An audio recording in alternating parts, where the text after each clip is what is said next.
I think what we have there is that shifting across that people currently aren't incurring, which certainly some people would object to just on the basis of that financial burden in itself. And the other is the social political element that we heard Don speak to as well. That he enjoys the contact with neighbors that you get there, and I see that it's out at Rose Hills as well.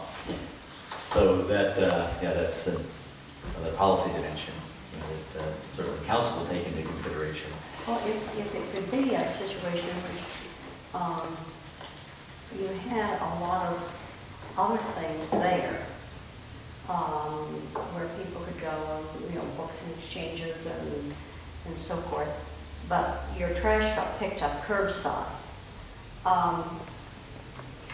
There'd still be reason to go there, but your trash could be picked up because it seems to me it would be more efficient when he's going along and picking up, that the whole town gets picked up.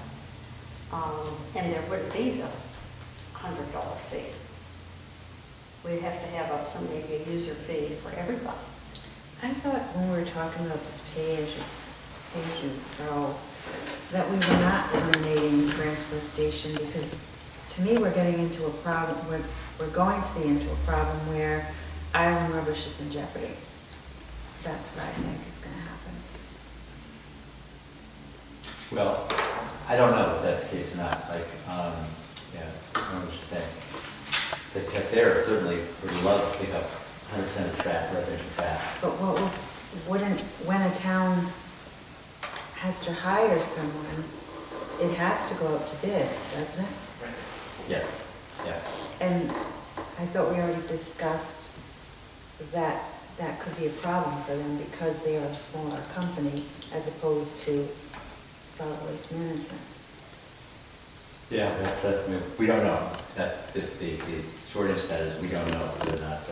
So what I have seen for those communities that have taken that approach is that Waste Management has not won the contracts. Mm-hmm. In fact, in East Greenwich, they were $200,000 higher than the successful bidder. But I think the problem is that you're dealing with I agree because you're dealing with island rubbish, which isn't like East Greenwich where it's a local in-town hauler hauling their trash. They went with a low bid who isn't from East Greenwich, right? In this case, I think that, and I thought we discussed this before as well, is that you're talking about a company who has local employees, who pays taxes on the island, who give a tremendous amount of time to the community in a bunch of different roles, volunteer-wise, sponsor sports teams. And boy, that whole thing just makes me feel uncomfortable because I don't think on a national level that they could compete. I'm not saying they could, they couldn't, but I had my own gut feeling is, what do? You go through this process and then all of a sudden Waste Management is $200,000 cheaper. You're setting up you've lost control, that's for sure. And you've closed a company who's given a tremendous amount of time to this community, and living here my entire life, I have a big problem when we're talking about the economy and all these things that are happening in the world, and here we are. I don't want to participate in a situation where we're closing essentially an island institution. I don't think it's right nor fair, and that's. I have a problem with that as well. That makes me very uncomfortable. In South Kingstown, don't you have both pickup and transfer station accessibility? The use of pay-as-you-throw is not founded on having a licensed local hauler or only having a licensed local hauler and not a transfer station. They have transfers, in fact, since the inception of recycling, South Kingstown has only had pay-as-you-throw at the transfer station. Oh. And 40% of the community uses, or around 50 numbers, but a substantial portion of the community uses the transfer station and gladly uses pay-as-you-throw. Because there's no user fee associated with the transfer station, it's just the sticker. So There would be no double cost, you would just be paying for your bags. You're just paying for basically. that, exactly. And basically what they said too, the economic study, we have a $95,000 transportation operation. We expect 50,000 bags to be deposited in the course of the year. Your per bag cost is $1.75. Simple as that. So you have the incentive to reduce the volume of garbage that you throw out by virtue of not having to spend an extra $1.75. They have the recycling, right? We don't do curbside recycling at all in South Kingstown. It's all individually based. You make a decision either use transfer station and take your recyclables, blue and green bins with you, and then deposit the paper and cardboard in one bin, your metal and bottles and glass in plastic in the other, and your bags in the third place. And works hugely successful. In fact, I did a video for EPA back in the early 1990s demonstrating how this works. And it was a model program. Highly, highly effective. So What's the recycling rate? Huh? What's the recycling rate? At the transfer station users is 40%. What's it for the rest of the time? Yeah, I was gonna say. Well, there, until recently, it was completely unregulated. Hmm. It was lazy, it was completely marketplace-based or driven function where you hired your own hauler. They have 6 or 7 different haulers that are There must be a utilized. figure from Johnson that tells you what your recycling rate is. I was about to say, Oh. until about a year and a half ago, because 65% of the folks were in this unregulated market, where they just hired their own hauler, chose to recycle or not.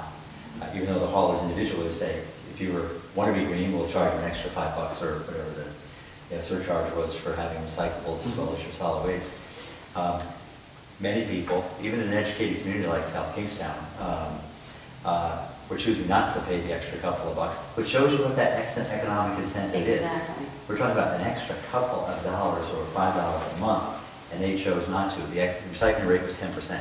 Yeah, that's. Excuse me, 8%. Oh, my goodness. Worst in the state, in one of the most highly educated communities in the state, because people wouldn't spend an extra $2 because they weren't mandated to do so. Now, Rhode Island Resource came, actually they got embarrassed into it, because Rhode Island Resource said, hey, South Kingstown, Yeah. do you really want to be trailing the rest of the state with respect to environmentalism? And so naturally the council and the manager said, ooh, it's really kind of embarrassing. And now they license all the haulers, and all the haulers are required to provide, and they got a $900,000 grant from Rhode Island Resource Recovery to provide a large rollout of bins for blue and green from the Rhode Island Resource Recovery for every single household that uses haulers. Now, I didn't get one because I people- self-haul. People choose their own home. Choose their own hauler, yeah. Aha. And actually, this gets to So- what we're talking about in terms of the Why don't we? support people have for the local businesses. These are mostly local businesses. Waste management, I don't think is big in South Kingstown either. It's, the mom and pop operations and so forth. We held a meeting in South Kingston back in the mid-90s or so, and we felt, we're having a similar sort of discussion about economic efficiency and solid waste collection. We said, geez, it's highly inefficient to have 6 haulers on the same street, passing each other because, Joe Smith chose this guy and Harry Dodd chose that guy.